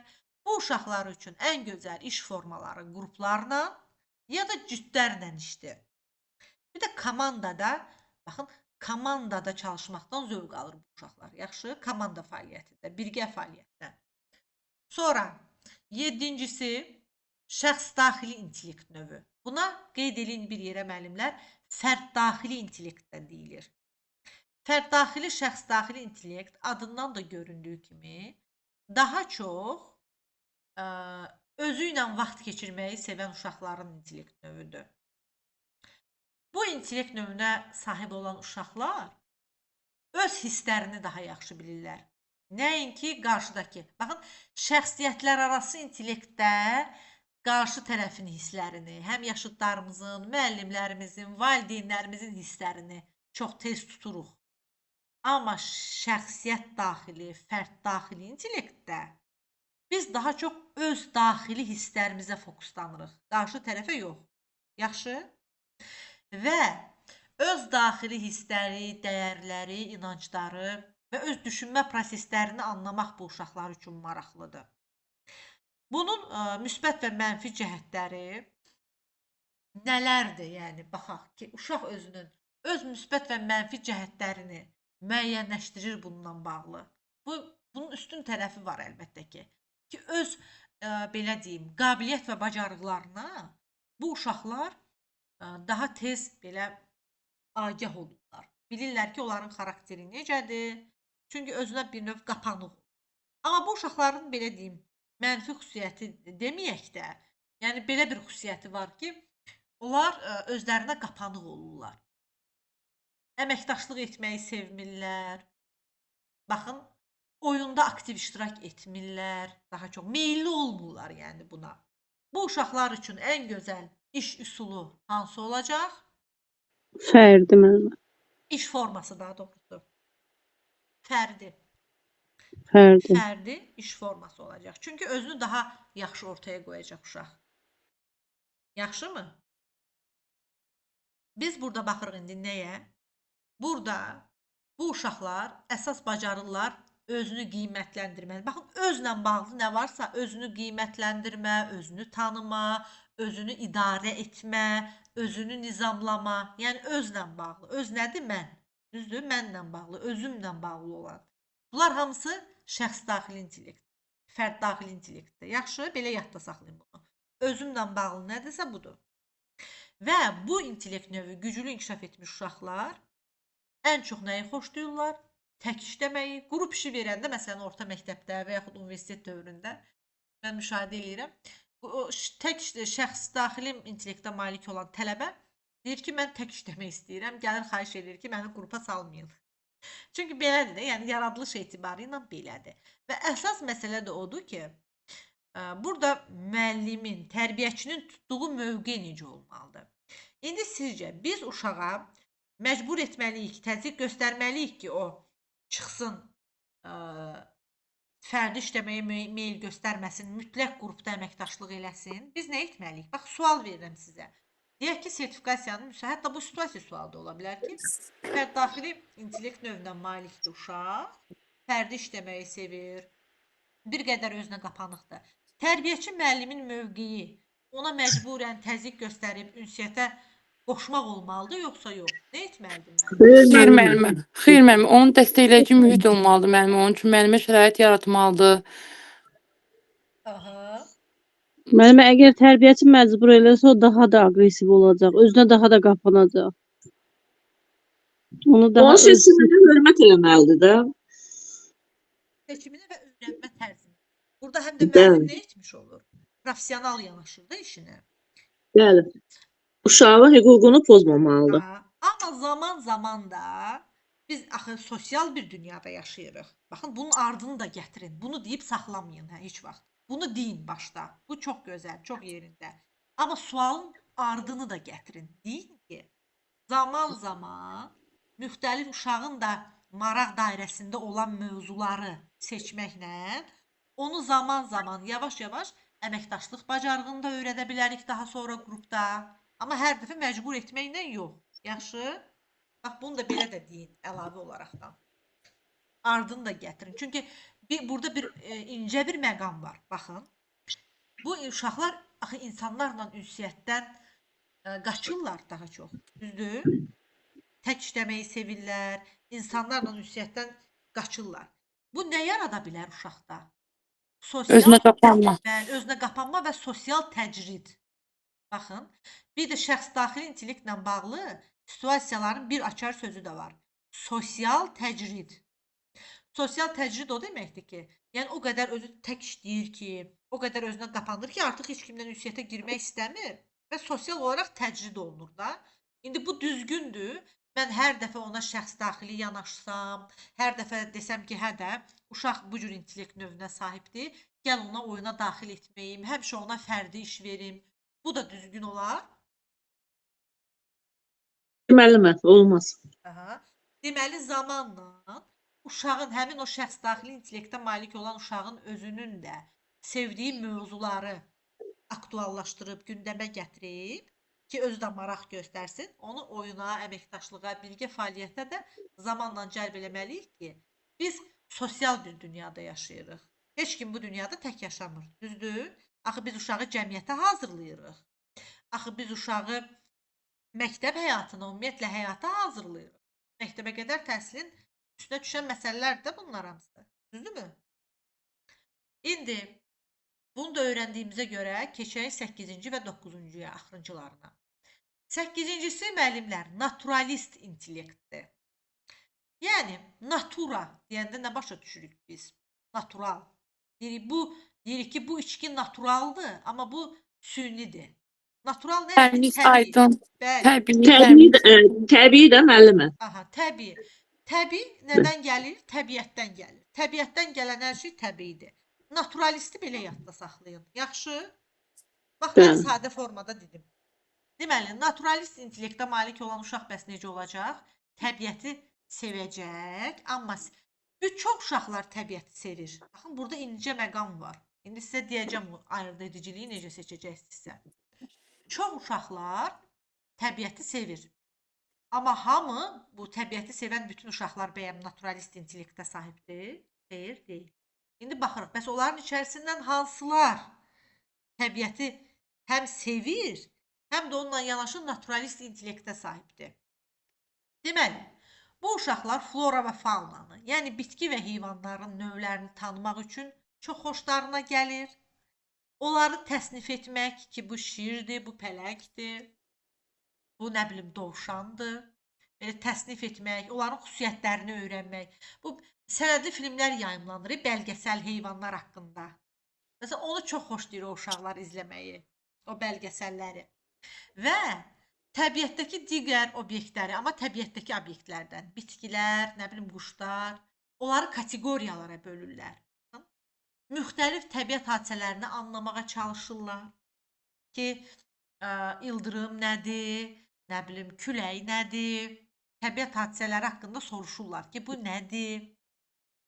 Və ətraf aləmlə xoşlayırlar ünsiyyətdə olmağı, heyvanlarla.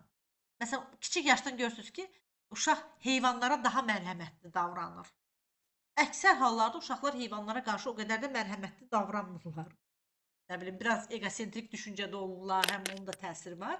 Amma bu uşaqlar, naturalist zəkaya malik olan uşaqlar heyvanlara qarşı bir əlavə, ekstra bir mərhəmətlə davranırlar. Və ən çox xoşladıqları nədir? Elementar tədqiqatçılıq Baxın, keçmişdik. Elementar tədqiqatçılıq. Nə idi ora daxil olan məsələlər? Nə isə müşahidə etmək, düzdür? Bitkilərin inkişafını, heyvanlara qulluğu müşahidə edib baxırlar, elementar tədqiqat aparırlar. Və bu uşaqların, müəllimlər, yadda saxlayın, əsas açar sözü deyirəm bununla bağlı. Əsas deyəndə ki, yəni əlavə olaraqdan əsas. Necə? Bir var məşğələ daxili fəaliyyətlər, bir də var nə? Məşğələdən kənar fəaliyyətlər. Ekskursiyalardır, gəzintilərdir, bağçanın həyatyanı sahəsində işləməkdir. Hardan məşğələdən kənar fəaliyyətdə o aktiv olub o bitkilərə qulluq eləyən, həyatyanı sahədə işləməyi sevən, ekskursiyada olmağı sevən uşaqlar kimlərdir? Naturalist intellektə malik olan uşaqlar. Xoşlayırlar yürüşə getməyi, nə bilim dağa çıxmağı, dərəyə düşməyi, ekologiya, heyvanlar, bitkilər aləmi, təbiətlə bağlı olan məsələlər nədir? Naturalist intellektdir. Amma indi sizə bir sual verim burada. Görüm ayırt eləyə bilirsiniz yoxsa yox. Bir uşaq sual verirsə ki, müəllimə, niyə qar yağanda hava soyuq olur? Bu situasiyada hansını götürəcəksiniz? Naturalist intellekt, verbal lingvistik, şəxslər arası, məntiqi riyazi, yoxsa Məntiqi riyazi. niyə görə müəllimə? Səbəb nəticədə Orada müəllimə. sual verir axı uşaq. Axı təbiətdən sual verir. Amma soruşur ki, niyə belə oldu? Əla müəllimə, gözəl. Çünki İstədim məntiqdə. fikrinizin üstündə dayanasınız. Demək ki, başa düşmüşük. Yaxşımı? Doğru bildiyinizdən əl çəkməyin. Sonra indi baxaq, gözəl, təşəkkürlər. İndi baxaq sonuncu 9-cuya da. Vaxtımıza da az qalır. Ekzistensial intellekt. Bu da 9-cusu da əlavə. Bəzi ədəbiyyatlarda bu verilir, bəzisində yox, amma biz götürürük. Ekzistensial intellekt. Bu intellektin təzahürlərinə daxildir müəllimlər, fəlsəfi düşünmək qabiliyyəti. Bir ara xatırlayırsınız, Türkiyədə bir uşaq məşhurlaşmışdı, Atakan. Yadınızdadır, fəlsəfi kitablar oxuyurdu. Çoxlu fəlsəfi düşünürlərin əsərlərini oxuyub çıxıb onlar haqqında belə bir filosof kimi sanki danışırdı. O uşağın internetdə videoları çoxdur. Vaxtınız olanda girib baxarsınız, adı Atakan idi. Həmin uşaq, baxın, ekzistensial intellektə malik olan uşaq idi. Bax, real nümunədir buna. Kiçik yaşdan etibarən özünü büruzə verir bu. Həmin uşağın 5 yaşı var idi. O videoları belə deyim də, trend olanda, məşhurlaşanda. Deməli, bu intellektin təzahürünə daxildir fəlsəfi düşünmək qabiliyyəti. Baxın, bu uşaqlar düşüncələrinin dərinliyi ilə fərqlənirlər. Erkən yaşlarından yüksək səviyyəli düşüncələr olur bu uşaqda. Rastlaşırsınız da, yəqin bax, işləyən müəllimlərsiniz hamınız müdürlər. Bilirsiniz ki, müxtəlif uşaqlar var və bəziləri, bu hər uşaqda olmur bu növ. Bir qədər azdır, amma var. Bax, deyirik ki, fəlsəfi ideyalar irəli sürür. Baxırıq ki, belə bir qeyri-adi düşüncələri var uşağın. Və ən kiçik yaşlarından etibarən bu uşaqların əsas, baxın, ideyası, əsas belə deyim, bacarığı öz hisslərini həm anlayır, baxın, şəxsiyyət daxili intellektdə hisslərini anlayırdı. Amma ekzistensial intellektdə öz hisslərini artıq idarə edə bilmək qabiliyyəti də var, əlavə ekstra olaraq. Sağlam düşünə bilib nəticə çıxara bilirlər bu uşaqlar. Çox sağlam düşüncəli uşaqlardılar. Və erkən yaşlarından bu uşaqları fəlsəfi suallar. Baxın, fəlsəfə sözü harda varsa, intellektin növü nə oldu? Ekzistensial intellekt. Ekzistensializm deyə bir fəlsəfi cərəyan var, oradan gəlir bu. Düşünməklə bağlı. Və erkən yaşlardan bu uşaqları maraqlandıran suallar belə sadə suallar deyil. Bax, sualın ola bilər ki, qarşınıza qeyri-adi bir sual çıxır. İnsanın yaradılışı, Tanrı nədir, Allah nədir, insan niyə var, niyə ölüm var, bax, ölüm haqqında sual, varlıq, həyatın mənası. Bax, bu suallar necə suallardır avtomatik? Fəlsəfi suallarda bu sualları kimlər verir? Filosoflar verir də adətən, düzdür? Bax, uşaqlarda da kiçik yaşdan, əgər bu zəka növü yaradılışdan etibarən onda yüksəkdirsə, bu uşaqlar daha çox bu sualları verəcəklər. Yəni bununla fərqli. Adi bir məsələn normal bizim tez-tez qarşılaşdığımız bir şey deyil də. Bir uşağın gəlib Allah kimdir, hardadır, o niyə var sualını verməsi. Biraz təəccüblü gəlir də bizə. Düzdür? Amma bu uşaqlar üçün o çox bir tələbatdır. Belə yaradılış haqqında sual vermək, insan haqqında sual vermək. Baxın, fərqlər bunlardır. Və bu uşaqlar üçün əsas metod sizcə hansı olacaq? Sizdən soruşuram. Hansı metod bu uşaqlar üçün belə ən səmərəli bir üsuldur? Əlverişli şərait yaradır ki, ekzistensial intellekti daha da yüksək bir zirvəyə çıxarsın. Onlar sağlam düşünə bilirlər, müəllimə. Bir də belə deyim ki, indi uşaqların çoxsunda bu şeylər var, o sualları vermək. O da hamısı bu yeni çıxan oyunlar falanlar var, telefonda. Elə bu uşaqlar ondan qaynaqlanır. Mən öz təcrübəmə yaşından böyük şeylərə əsaslanıram. baxırlar. Bəli. Bu da ayrı bir dərddir. Nəysə ki, müəllimə, indi baxaq buradan. Mütləq şəkildə məsələn o qorxulu videolar, elə uşaqlar onun baxdığı elə yaddaşdan çıxarmır. Yəni o müəyyən bir yaddaşa gedir, o hafizəyə gedir, təəssüflər olsun ki. Və bir də burada bir baxaq ki, bunlar üçün ən səmərəli metod müzakirədir. Çünki sual verib cavab almağı xoşlayır da, nəyisə müzakirə edib nəticəyə gəlməyi xoşlayır bu uşaqlar. Və müzakirə və mübahisə. Baxın, açar sözünü deyirəm, mübahisəyə girməyi çox xoşlayırlar. Bir mövzu ətrafında xırdalıqlara girməyi, detallı müzakirəyə girməyi, mübahisə aparmağı xoşlayır bu uşaqlar. Və bir də bu uşaqlarda bilirsiniz hansı hiss? Bir açar sözündə deyim, yadınızda qalsın. Şübhə hissi. Deyilənə qarşı şübhə ilə yanaşmaq olur. Bir sözü məsələn uşağa deyirsən, doğru kimi bunu qəbul eləyir deyək ki. Amma ekzistensial intellektdə uşaq hər şeyə şübhə ilə yanaşır. Doğruluğun yanlışlığını uşaq yoxlamağa çalışır. Ona deyilənin, eşitdiyi bir fikrin. Baxın, çox məsələn belə araşdırmağı da sevir bu uşaqlar. Açar sözləri. Başqalarının fikirlərini araşdırmaq, ona şübhə ilə yanaşmaq, müzakirələr aparmaq, mübahisələr aparmaq, müxtəlif fikirlər irəli sürmək, fəlsəfə ilə dərindən maraqlanmaq, sağlam düşünmək. Bir də uzun müddətli plan qurub plana riayət etmək. Baxın, bu hissə də önəmlidir. Uzun müddətli plan qurub plana riayət etmək. Məsələn, gününü planlamağı xoşlayır uşaq. Kiçik yaşlardan bu qabiliyyətlər bunlarda hiss olunur. Deməli, nə dedik müəllimlər? Növləri öyrəndik. Dedik ki, Gardner deyir ki, bir insanda bir neçə intellekt növü ola bilər və onların arasından 2-3-ü çox yüksək inkişaf edə bilər. Və müəllimlər də həmin intellekt növünü müəyyənləşdirib, müşahidə edib, araşdırıb, üzə çıxarıb, öz metodlarını, iş üsullarını seçməlidirlər ki, təlim uşaqlar üçün səmərəli olsun. Nə qədər 9 dənə növ var zəkanın, deməli bu da bərabərdir nəyə? 9 dənə də öyrənmə tərzi var. Yaxşı? Bax, bunu belə yadda saxlayırıq. Və bu cür keyfiyyətli təhsili qurmaqdakı əsas məqsədi də odur ki, müxtəlif, maraqlı metodlardan, fəaliyyət və qiymətləndirmə vasitələrindən istifadə olunmalıdır.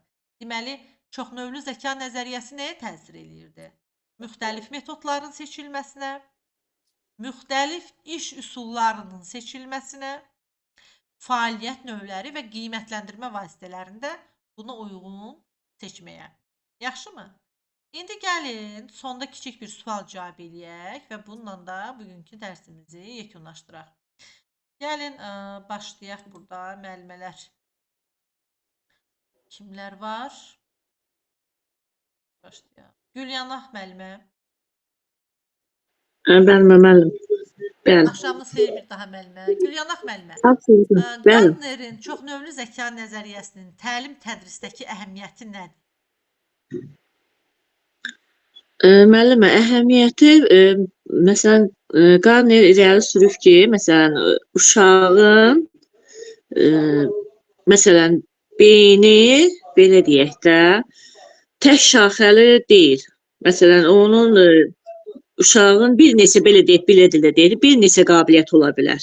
Aha. Bunu yalnız məsələn irəli çıxartmaq lazımdır. O uşaqdakı həmən belə deyək də güclü intellekti, ağlı, məsələn onun bacarıqlarını tapıb irəli sürmək lazımdır ki, bu uşaq öz bacarığını irəli apara bilsin. Və bu bizə hansı seçimləri etməyə kömək edir? Tutaq ki, öyrəndik növünü. Müəllimə hansı istiqaməti verir bu? Müəllimə belə deyək də, müəllim istiqamət o uşağın həmən belə deyək də, uşaqla necə davranacağını, o uşağa hansı yolu düzgün belə deyək də, çizməyinə köməklik eləyir. Məsələn, bu uşaqda tutalım ki, riyazi biliyi üstün deyil. Məsələn, bu uşaqda incəsənətə çox meyillik var, bacarığı yüksəkdir. Deməli, bu uşağın incəsənətə doğru inkişaf elətdirməyinə köməklik eləməlidir. Həm də müəllim düzgün metodlar seçir. Metodlar seçməlidir ki, Bəli. yəni bu uşaqdakı bu istedad üzə çıxsın. Aha, iş üsulları seçir, metodlar İş seçir. üsulları seçməlidir, bəli. Yəni bunda riyazi belə deyək, riyazi qabiliyyəti bu uşaqda yoxdursa, o demək deyil ki, bu uşaq zəif uşaqdır. Bu uşaq məsələn, o birisi məsələn riyazi bilikləri üstün olan uşaqlardan bundakı qabiliyyət zəifdir. Ondakı məsələn qabiliyyət, riyaziyyat uyğundur, məsələn beyni elə qavrayır, bununki də incəsənətə. Ola bilər ayrı bir bilik növünə də məsələn bu uşaq qabiliyyəti ola bilər. Günel, çox sağ olun Gülyanaq müəllimə təşəkkür. Günel müəllimə Abbasova. Bəli, müəllimə, salam. Axşamınız xeyir olsun müəllimə, necəsiz? Sağ Müəllimə, olun. siz mənə danışın görüm. Bizim deməli burada bircə saniyə. Birincidən başlayaq da, elə qoy vaxtımız var, gedək. Dedik ki, çoxşaxəli intellekt növündən danışdıq. Verbal lingvistik intellekt deyəndə nəyi başa düşürük müəllimə? Deməli, Gardner nəzəriyyəsinə görə 9 intellekt səviyyəsi var. Və bunlardan birincisi verbalı qeyd etdik. Verbalda ünsiyyət, şifahi və yazılı ünsiyyət üstünlük təşkil edir. Həmin uşaqlarda nitq daha çox inkişaf eləyir. Nitqə maraqları daha çoxdur. Özünü nitqlə daha yaxşı göstərir bu uşaqlar. Bəli, onlardan yaxşı aparıcı ola bilər. Aha. Yəni bu sahədə inkişaf elətdirmək olar. Bəs bu uşaqlarla bağlı biz ən çox hansı metodlara üstünlük versək bu qabiliyyətlərini üzə çıxarmış olarıq? Müzakirə, Aha. Əqli hücum. əqli hücum, bəli, söz assosiasiyası. Oldu müəllimə, təşəkkürlər. Həvva müəllimə. Bəli, müəllimə, buyurun. Aha, axşamınız xeyir müəllimə. Bir daha. Axşamınız xeyir olsun, müəllimə. Məntiqi riyazi intellekt barədə danışın müəllimə siz. Aha, məntiqi riyazi intellekt müəllimi təsnif etmək, proqnozlaşdırmaq, Aha. səbəb nəticə, qanuna uyğunluq, yəni analiz etmək, konseptuallıq, düşünmə, bax bu üzrə sonra abstrakt düşünməklə daha çox bağlıdır. Burada daha çox niyə sualını, yəni açar sözlərindən biri də niyə sualı verilir məntiqi riyazi təfəkkürdə. Aha. Və burada müəllimə bir də onu mənə deyin görüm. Ən Buyurun. yaxşı uyğun metodlar hansılar ola bilər? İş üsulları. İş üsulları, Aha. iş üsulları. Burada Tapmaca, oyun. bəli, tapmaca, oyun, müzakirə də ola bilər mənim. Səbəb nəticə var mənim orada. Müzakirə eləyə bilərlər nə isə. Aha. Əqli hücum da ola Problemli bilər. vəziyyət. Bəli, müəllimə. Aha. Oldu müəllimə, təşəkkürlər Həvva müəllimə. Lətafət Oldu müəllimə. müəllimə. Bəli müəllim, axşamınız xeyir. Hər vaxtınız xeyir müəllimə, necəsiz? Yaxşı olasınız müəllimə. Sağ olun. Lətafət müəllimə, siz mənə deyin görün, məkan vizual intellekt barədə nə öyrəndik bu? Nə deyə bilərsiniz bu haqda? Bəli, demək Gardnerin 3-cü nəzəriyyəsi olan çox şaxəli zəka nəzəriyyəsinin üçüncüsü olan məkan, vizual intellekt. Bu da məkana bələdləşmə müəllimə, gözlə gördüyümüz müəyyən şəkilləri təsəvvürümüzdə, yəni canlandırırıq. Əsasən təsviri fəaliyyətdə yaxşı inkişaf edir burada. Motor bacarıqlardır. Kiçik motor. Kiçik motor. Bəli, kiçik motor bacarıqları. Aha. Məsələn, uşaq hər hansı bir puzzle yığır, gillə nəyisə hazırlayır, hansısa fiquru, rəsm çəkmənin özü, Aha. yəni kiçik motorla gördüyü işlər, yəni bunlar, bütün bunlar aiddir. Aha. Burada hansı fəaliyyət növü önə çıxır müəllimə? Hansı fəaliyyət növünü sevir bu uşaqlar? Özlərini daha ortaya qoyurlar yaxşı. Öz bacarıqlarını. Hərəki fəaliyyət, təsviri fəaliyyət, yoxsa ünsiyyət fəaliyyəti?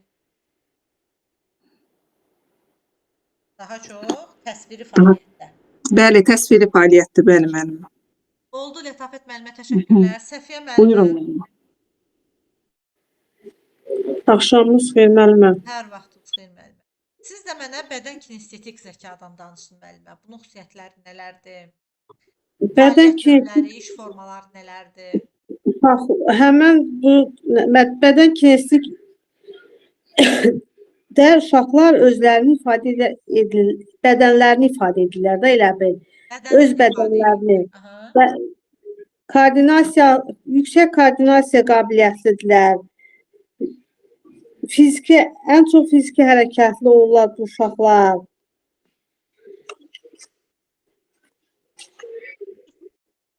Hansıdır müəllimə? Fiziki fəaliyyət növü. Hissi hərəki fəaliyyət. Aha. Hissi hərəkət. Aha. Sensomotor dövrdə, hissi hərəki dövrdə, sensomotor dövrdə bu uşaqlar adətən nə ilə fərqlənirlər? Əllərində nəsə düzəltməklərlə. Ya da yox, üzlərinin ifadələrlə, üz ifadələrlə. Aha.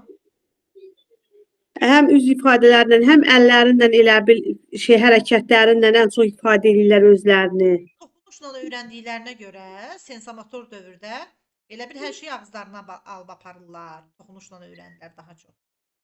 Yerində dura bilməyən uşaq. Məktəbə qədər dövrdə isə 3-6 yaşda isə daha çox hərəkətli uşaqlar. Onlar ən çox rəqs etməyə xoşlayırlar. Qaçmaq, tullanmaq. Aha. Oldu müəllimə, təşəkkür. Sağ Səvarə olun. müəllimə. Səvarə müəllimə. Suğra müəllimə. Salam müəllimə, hər vaxtınız xeyir olsun. Müəllimə, necəsiz? Şükür müəllimə. Suğra müəllimə, siz mənə şəxslər arası intellektdən danışın. Bu uşaqlar üçün ən yaxşı iş formaları hansılardır, iş üsulları hansılardır? Necə xarakterə malikdir bu uşaqlar? Şəxslərarası intellekt müəllimə bu növdə ən çox uşaqların əhval-ruhiyyəsi, onların maraqları, hissləri, yəni qabiliyyətləri önə çıxır. Yəni şagirdlər, uşaqlar yeni bilikləri insanlara, yəni ünsiyyət vasitəsilə Ünsiyyət çatdıra vasitəsilə öyrənirlər. Öyrənmə ünsiyyət vasitəsilə baş verir. Aha. Bəli. Hansı iş üsulu bu uşaqlar üçün aktualdır? Qruplarla, cütlərlə daha çox Bəs hansı o iş formasıdır müəllimə? İş üsulun deyirəm. İş üsulu. oyundur müəllimə. Aha. Çünki burada nə var? Əməkdaşlıq var, təşəbbüskarlıq var. Amma iş Bəli. formaları Qruplarla iş, cütlərlə iş, daha sonra kollektiv, birgə fəaliyyət. kollektiv iş. Bəli, bəli müəllimə. Oldu Suğra müəllimə, təşəkkürlər. Vəfa müəllimə, Axşamınız xeyir. axşamınız xeyir müəllimə. Siz də mənə şəxs daxili intellektdən məlumat verin müəllimə. Şəxs daxili intellektin açar sözləri, iş formaları, iş üsulları hansılardır? Şəxs daxili intellektin əsasən öz daxili dəyərlərini, inanclarını, düşünmə proseslərini anlamaq və onları aydın şəkildə hiss etmək qabiliyyətinə malik olan uşaqlardır. Onların Onlarda özünü İş forması hansıdır müəllim? İş özünü qiymətləndirmə və özünü anlama qabiliyyəti onlar o qabiliyyətlə seçilirlər. Müəllimə, bu uşaqlar qrup işində daha fəal olacaq, yoxsa fərdi işdə? Fərdi işdir. Niyə görə? Çünki onlar özünə qatlanmış Bəs bu uşaqları nəyə apara bilər? Sosial təcrid yarana bilər burada? elə bilin ki, ətraf aləmdən ayrılırlar onlar. Bəs tərbiyəçi müəllim bu baxımdan hansı addımlar atmalıdır? Belə uşaqlarla işləyirsə. Əməkdaşlıq kollektiv işlə Amma Əsasən- yavaş-yavaş da birdən-birə olmaz. Birinci növbədə biz elə fərdi işə cəlb edirik uşağı. Çünki intellekt növü budur. Ona uyğun seçirik. Fərdi iş edirik. Amma yavaş-yavaş zamanla uşağı da maraqlandıran mövzuları işin içərisinə cəlb etməklə gələcəkdə Onda maraq oynar. formalaşdırırıq. Amma birdən-birə şəxs daxili intellektə malik olan uşağı əməkdaşlığa məcbur etmək olmaz. Gərək ona elə fərdi iş verək əvvəldə. Sonra bunu görək. Yaxşı? Oldu müəllimlər. Hər birinizə təşəkkür edirəm. Dərsi birazdan göndərəcəm, testləri və materialları. Ümid edirəm ki, bugünkü dərs tam sadə formada aydın oldu. Amma qəşəng başa saldı. Sağ olun müəllim. Sağ olun. Sağ olun. Gecəniz xeyrə. Xeyrə qarşı. Xeyrə.